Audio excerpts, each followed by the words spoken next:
Hello, welcome to Chapter 10, Zoroastrianism in the History of Religion. So, the reason we study Zoroastrianism is because it is one of the oldest continuously practiced religions on Earth, beginning circa 1400 BCE.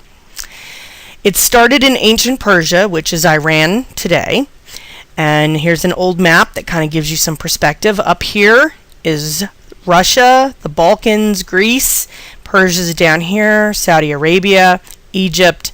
So right in the middle of what was at the time the major part of civilization.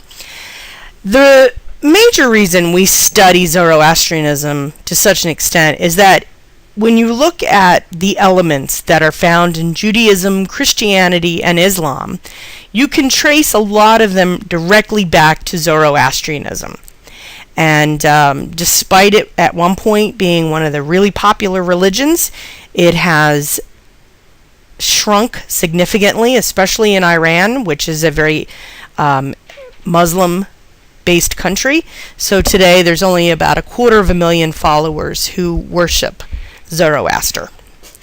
The major issue in Zoroastrianism is that it is a dualistic religion, meaning it sees the universe controlled by two supreme forces vying against one another for control of the universe. And they just happen to be good and evil, which, if you again look at something like Christianity, it is God versus Satan. So let's look at what was going on before Zoroaster came on the scene. The people of ancient Persia were known as Aryans, which means noble ones, and they were nature worshippers, very animistic and polytheistic. Their supreme deity was Ahura Mazda, the wise lord, and this is him over here on the right. And if you think about the religions that we studied in ancient Egypt, ancient Sumeria, this is a very similar religion. You know, every nature aspect had a god or a goddess, and you worshipped a variety of them depending on what was important to you. Before Zoroaster, the high deities were Intar, the god of war, Asha, the god of truth and justice, Uruvana, the sky god, and then we have Mithra. Mithra is a very important god, and Mithra is going to show up multiple times. Mithra is the god of light. He gave mankind cattle and represented loyalty and obedience.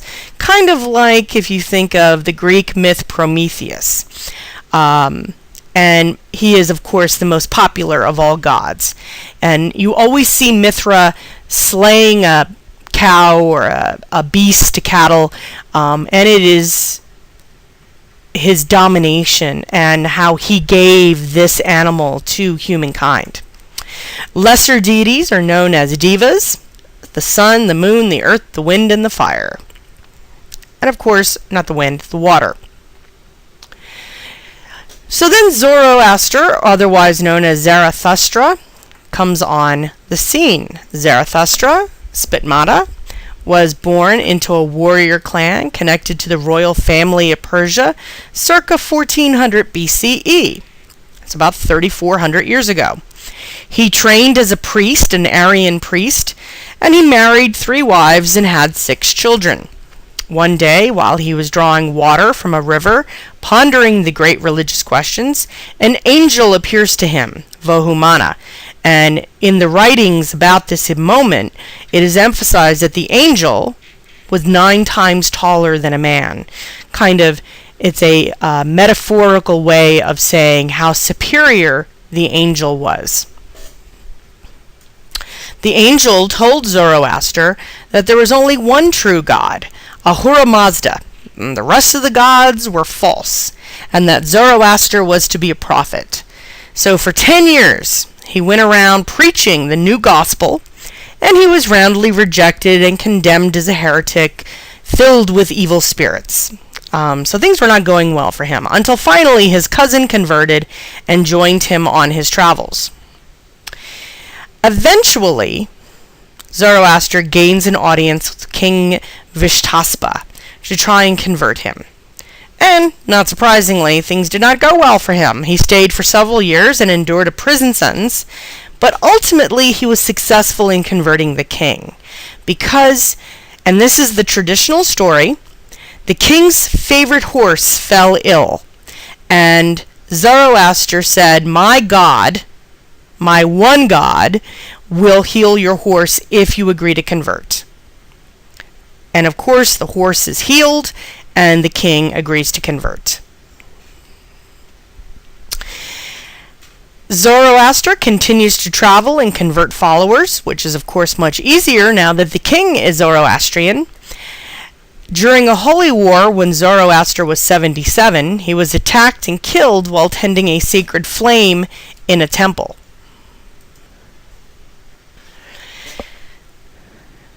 Now, the key here with Zoroastrianism is that it is a monotheistic religion. There is only one true God, Ahura Mazda, and he created the world, and he is ruler of the universe. Now, except for that very brief time period in Egypt, where monotheism was the pet project of Akhenaten, this is really the first time that a major religion has embraced this idea of one God and one God only. And this will, of course, influence Judaism, Christianity, and Islam for the next 2,000 years. In terms of good versus evil, both forces live in Ahura Mazda. So that's an interesting concept. And it's kind of, if you think about the average person on Earth, we have the ability to do great, kind, good things to people. And we also have the ability to be backstabbing evildoers. And so in a certain way, God is now a reflection of mankind. The good spirit is Spenta Mayu, and the evil spirit is Angra Mayu. The way I remember it is that spending money makes me feel good, and when I'm angry, I feel very evil. So just a little word mnemonic to try and help you there. Angra Mayu is also known as Shaitan, or Satan, who is surrounded by a group of demons who tempt and torment humans. And then, of course, the divas now are false gods. And doesn't the word diva look a lot like devil? So, who is, in fact, a false god. Ahura Mazda revealed himself using 6 characteristics. These characteristics are revealed by 6 immortals, half of whom are masculine and half of whom are feminine. And this is where you get the equal balance. And that's a very important element in Zoroastrianism, is this balance. These immortals are similar to the archangels in the Bible. We have Asha, the law of God, which is masculine. Vohumana is the god of love, also masculine. Kushtathra is the god of loving service, also masculine. Then we have Armadi, which is the goddess of piety, obviously female. Havort is the goddess of wholeness, also female. And Emeret, the goddess of immortality, who is also female.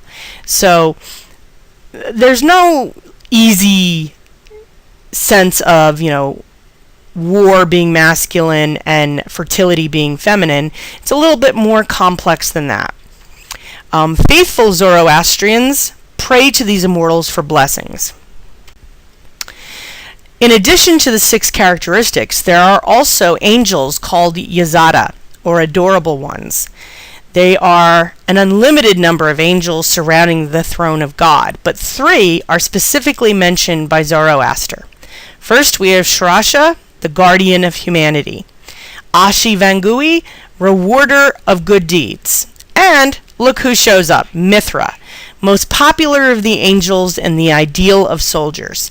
And, interestingly enough, the celebration of Mithra's birthday is on December 25th, which, remember, this religion is officially over 1,000 years old, actually 1,400 years old, before Jesus comes on the scene. Now, I mentioned this many times in class, but I just want to reinforce that to get people to convert to a new religion, you have to make it comfortable and easy for them. If there's a major holiday towards the end of December, which for the Zoroastrians would have been Mithra's birthday. For the Romans, it would have been the winter solstice, and so on and so forth. You have to take what is comfortable and familiar to a person and make it easy for them to transition to a new religion. The other thing that Zoroaster taught was that man was born pure, without sin, and then in life makes the choice to stay good or turn towards evil. In other words, man has free will and is therefore accountable for his or her actions. And this is one of my favorite comics. I wanted to draw a comic about free will, but I decided not to. I find that hilarious. If you do not, then I apologize. So let's talk about the Zoroastrian death rituals, because again, some of these things are going to sound awfully familiar. The soul stays with the body, the dead body, for 3 days. That sounds familiar. On the 4th day, the soul journeys to the place of judgment. Mithra, oh look, there he is again, judges the soul based on the deeds performed during his lifetime. So imagine a scale. The more good a person does will outweigh the bad. Because the reality is that nobody is 100% good. It's very, very hard to be 100% good. And as such, you have to look at it from that perspective of, does the good that you do outweigh the bad?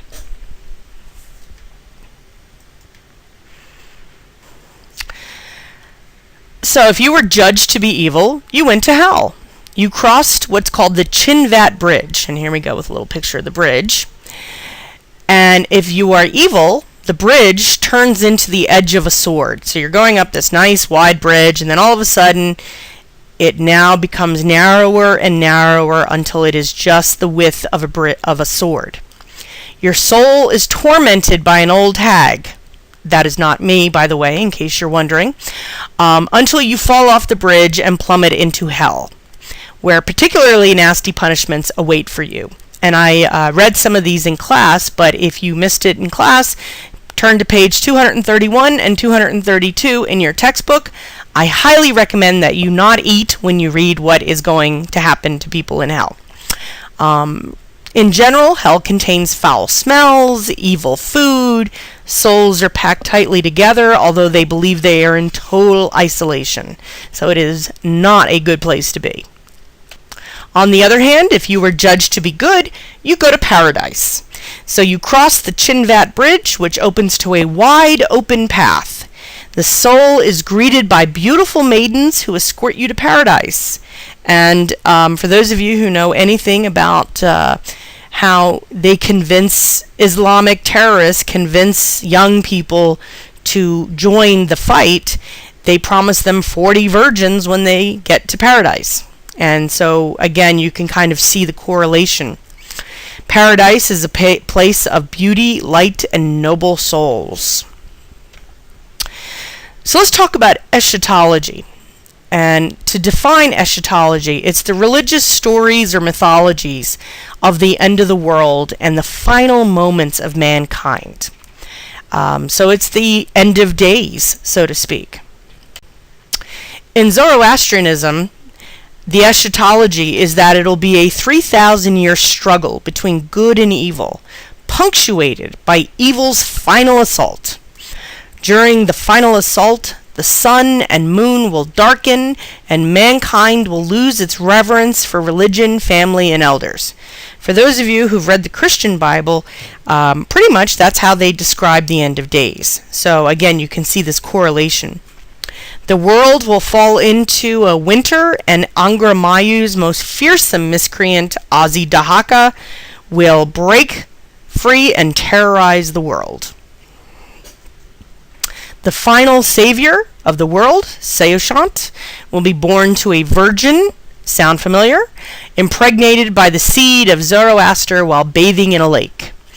Saoshyant will raise the dead, including those in both heaven and hell, for final judgment, returning the wicked to hell to be purged of bodily sin. All people will be made to wade through a river of molten metal, and only the righteous will not burn. And again, a lot of this imagery is found in the Christian Bible. So let's talk about the Zoroastrian ethics. What does it take to be a good Zoroastrianist? It's very simple. You must have good thought, good word, and good deed. And here is one of their major symbols. And again, the balance of the universe is very important to Zoroastrians. Also, Zoroastrians believe that earth, air, fire, and water are the sacred elements of the earth, and it is a sin to pollute any of these elements. While the Aryan religion required blood sacrifice, oftentimes animal, but sometimes human, the Zoroastrians pray to Ahura Mazda for living a righteous life and avoiding temptation.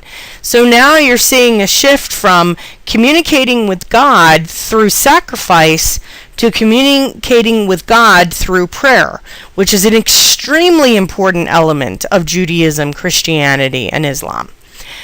They do have one sacrificial offering, which is sandalwood, which is put in a sacred flame on special occasions throughout the year. The priests receive bundles of sandalwood from the people who bring it to the temple, and then they receive ashes, sacred ashes, in return. Again, for those of you who are Catholic, you know that on Ash Wednesday, we receive ashes on our forehead as a metaphor for our devotion to God. Let's look at some of the major rites of passage. So, puberty. We have what's called the Navyo ceremony. This initiation ceremony is very ancient Aryan custom, and it is pre-Zoroastrian, but was adopted by the Zoroastrians. When a child is admitted into the Zoroastrian religion, it is then invested with the outward symbols of the faith: the shirt, which is known as the sudra, and the girdle or thread, which is called the kusti. The kusti is made up of 72 threads that represent the 72 chapters in the Zoroastrian scripture called the yasna. They must wear these items for the rest of their lives, except for when they bathe. The kusti must be tied and untied at least 5 times a day as a form of prayer. Keeping in mind, of course, that Muslims also pray 5 times a day. So, this religion that is so old has so many elements that we practice today. We're also going to look at death, because the Zoroastrians have a very interesting way of managing death. Of course, to burn a corpse would pollute the air and the fire. To bury a corpse would pollute the earth. And to bury a body at sea would pollute the water. So the Zoroastrians developed a different option. The body is cleaned, put in a clean set of clothes, the kusti wrapped around the decedent, and then they are carried to what is called a dakma. A dakma are enclosures that used to be called towers of silence. They are a round structure, usually far off in the desert, that is open at the roof, and they allow the vultures to feast on the dead bodies. So, mom or grandma dies, you clean them up, you put them in good clothes, you put their kusti on, and then you take them to the dakma, and you leave their body there, and then the vultures will come and eat the flesh, the eyeballs, anything that's edible, and then the bones are left to disintegrate, and here's a picture of that. However, in modern times, especially because in Iran the Zoroastrians tend to be persecuted, they had to make some changes. So now they're buried in stone caskets lined with lead to prevent contaminating the earth. So let's talk about some of the myths. After Ahura Mazda created the earth, water, sky, and fire, he then created the first man, Geomard, who was bright, tall, and handsome. The evil spirit, Angramayu, brought death to Geomard, the first man, and from his bones grew a rhubarb plant. After 40 years, a man and woman, Masha and Mashayana, grew out of the rhubarb plant. Masha and Mashiana promised Ahura Mazda that their children would help him in his battle with evil spirits. Mashiana then gave birth to 15 twins, and every pair scattered around the world and became a different race. So notice what we see here is that early man is trying to figure out why some people are born white, some people are born brown, some people are born dark brown, and so on and so forth. Of course, Zoroastrians also have a flood myth. Yima was Ahura Mazda's supervisor of humanity. When the population became too great after 900 years, Ahura Mazda warned Yima that destruction was coming in the form of winter, i.e. the evil spirit, ice, and subsequent melting of the snow, which would result in a flood. He instructed Yima to build a Vara, a large square enclosure on the highest mountaintop in which to keep 2 of the best kind of each animal. That sounds familiar. Human beings, plants, and foodstuffs.